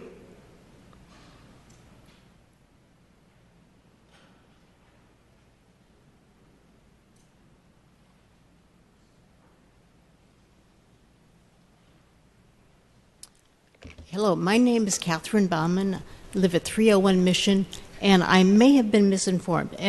Is it possible now to speak on item 25? Unfortunately, items that are on the agenda, you can't comment on them publicly here today because when they are heard in committee, that's your opportunity to comment. I'm sorry, I was misinformed. Okay, but you can speak about an item, and you can speak about a topic in general, but not the specific item. Well, in general, I am concerned about livability in the Trans-Bay area, where there is where there's intended to be a mix of commercial and residential uses. And I believe that it is possible to accommodate the new residents and the mixed uses that are intended, including parks and commercial uses of all size. And I believe that the needs of the larger, including office uses, including sales force, can be accommodated without the kinds of signs that will be allowed by the amendments to the original sign legislation. And I would hope that we can reconsider the changes that were that are being allowed by the amendments that were made to the original legislation today. And I hope that as those amendments, in fact, I would have hoped those amendments would have gone back to the Land Use Committee, and so that they could have been commented upon, because it seems as though the original legislation has changed so much that it could use some more comment. Thank you. Next speaker, please. Good afternoon, President Breed and supervisors. You walked into your campaign like you were walking into a yacht. Your hat strategically dipped for low one eye, and you gave it all that you got. Time for change. You probably think this song is about you. It's time for change, for change. I bet you think this song is about you, don't you, don't you? You know, I think we could sure use some City Mountain Rain, and keeps on calling, it keeps on calling. She's a name. Oh, oh, City Mountain Rain, it keeps on calling, he keeps on calling for weather change. You know, I feel like I'm just a gov machine, and I won't work for nobody but you, yes, city. I think it's high time you knew, whenever I think of you, my mind spins the blues with you. When I look in your eyes, my meter starts to rise, and I become confused when I'm talking right in front of you. And I'm talking, I want you to do. Electricity starts to flow, and when the 2-minute meter that's right here next to here starts to go. Thank you. Next speaker, please.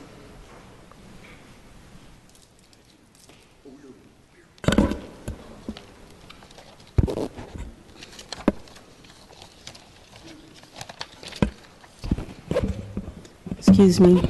Hi, my name is Paulette Brown, and I'm here to talk about unsolved homicides, and one being my son. I'd like to use the overhead.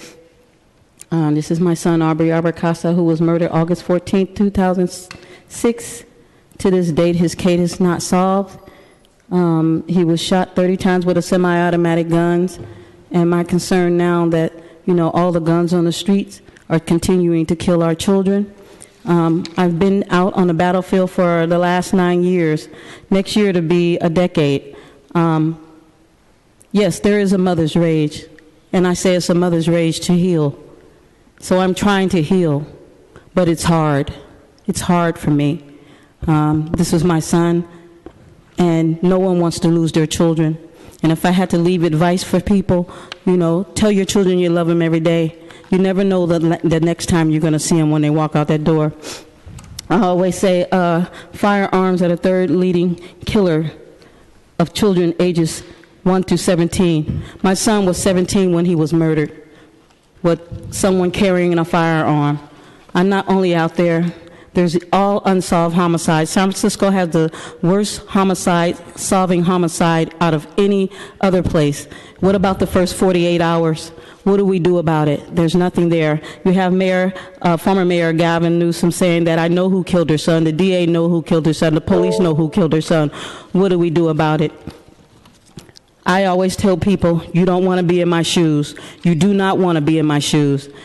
I will continue to do this for the rest of my life, bringing awareness to unsolved homicides and to help another mother or father to keep from going through what I'm going through.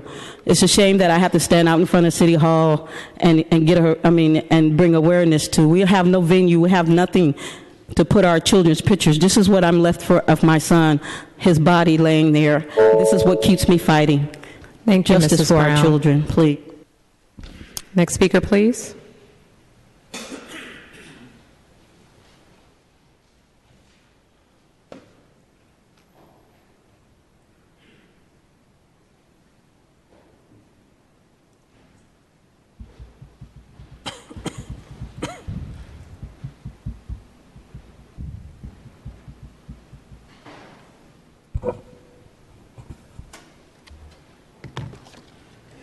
When NBC's Vicki Wynn's investigative report aired last week on child abuse, I was very glad that this is coming to light.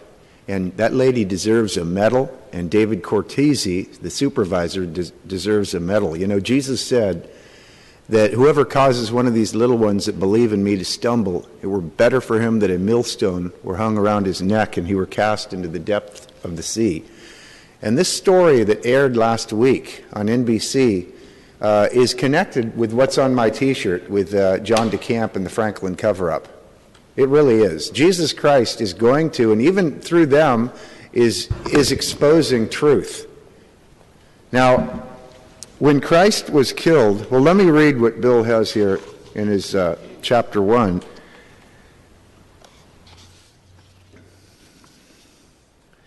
To say that Jesus of Nazareth was the most influential man who ever lived is almost trite. Nearly 2,000 years after he was brutally executed by Roman soldiers, more than 2.2 billion human beings attempt to follow his teachings and believe he is God. That includes 77% of the U.S. population, according to a Gallup poll. The teachings of Jesus have shaped the entire world and continue to do so. When I think about these wicked people that Vicki Wynn was talking about in the social services, I can't help but think of another wicked man named Caiaphas, the high priest, that said in the fourth gospel, the 11th chapter, "You know nothing at all, nor consider that it is expedient for you that one man should die for the people, and that the whole nation perish not."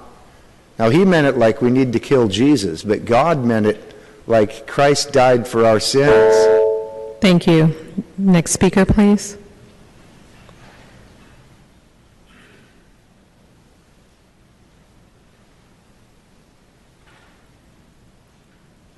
My name is Deborah West. I live at 301 Mission Street. I'm a relatively new resident in San Francisco. I've come to love it in my 5th year here. I do respectfully ask the supervisors to continue to consider how life in the Trans-Bay District will look moving forward. I am not specifically impacted by any lighted signage at the moment, so I'm not speaking out because I, have a vested interest. However, I would like to say that I'm not exactly sure how our corporate neighbors, who I respect and appreciate the vibrancy they bring, I don't know who they think is seeing their signage at that time of day. Ma'am, I'm sorry, you can't speak to item 25. You can only talk about I thought I was issue. sort of being general. I'm sorry. Yes. I will just say that it is a wonderful place to live, but it also can be a very quiet place in the evenings. Not a lot of traffic, not a lot of people. And I do hope that we can continue to be good neighbors as residents and corporate citizens, and perhaps moving forward we'll continue to discuss how that might look and how it might affect everyone on a day-to-day basis. So thank you for your time. Thank you. Next speaker, please.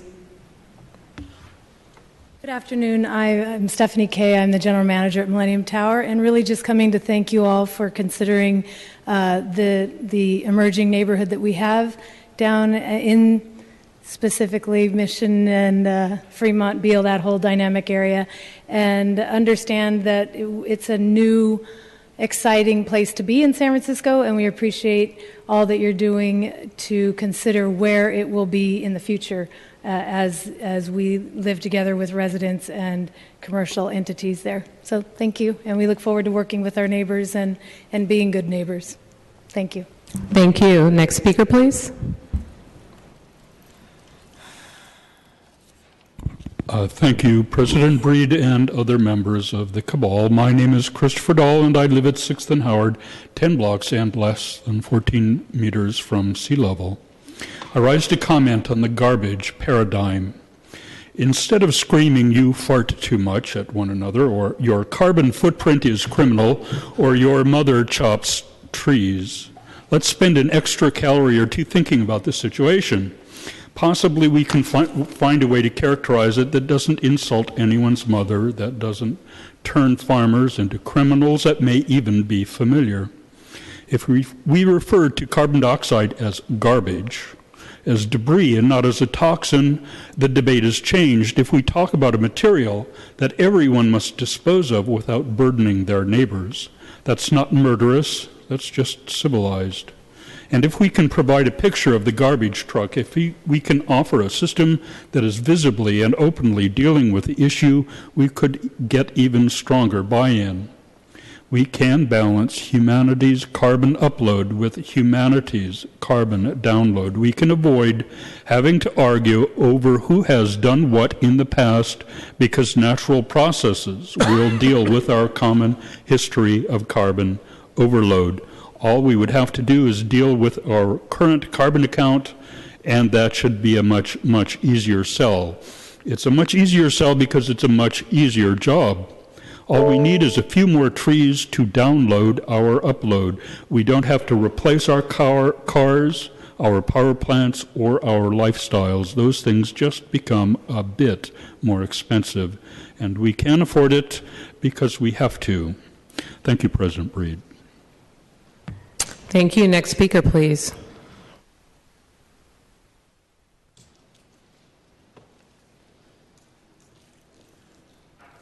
I am 84 years old, and I was evicted because it's fascist country who evict people because they say the truth. Thank you. Next speaker, please.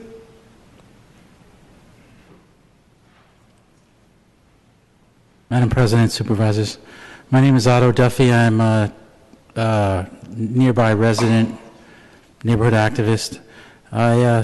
For the first time in a few years, I did it quite a bit some years ago, but this is the first time I'm trying to get the vote out of my building.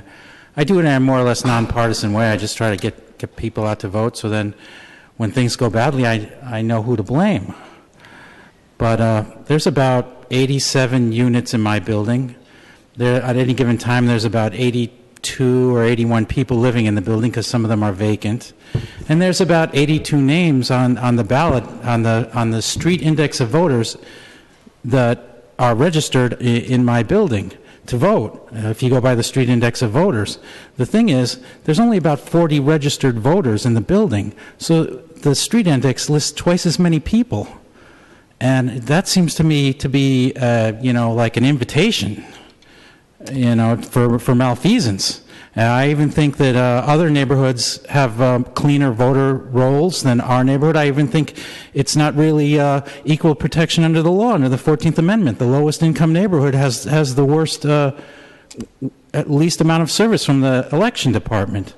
There are people that have moved out 10 years ago. There are people who have been dead for a decade on those rolls. And all I can say is if you're Airbnb and you're spending millions of dollars on an election and you don't have enough votes, come to the Tenderloin. Thank you. Are there any other members of the public who'd like to provide public comment at this time? Seeing none, public comment is closed. Madam Clerk, can we go to the items for adoption without reference to committee?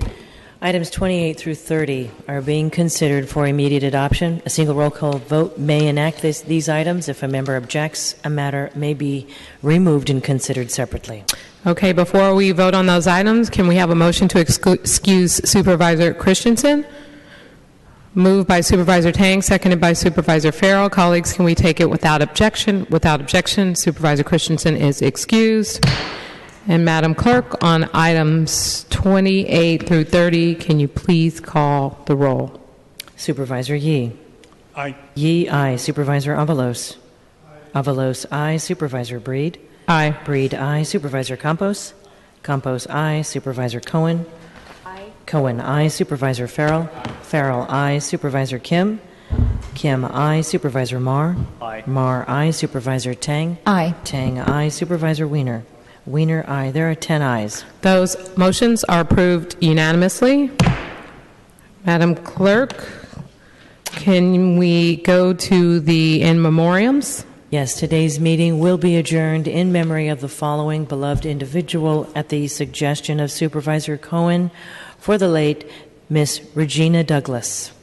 Madam Clerk, are there any other items before us today? That concludes our business for today. Okay. Thank you, ladies and gentlemen. We are adjourned, and please remember to vote today for Election Day.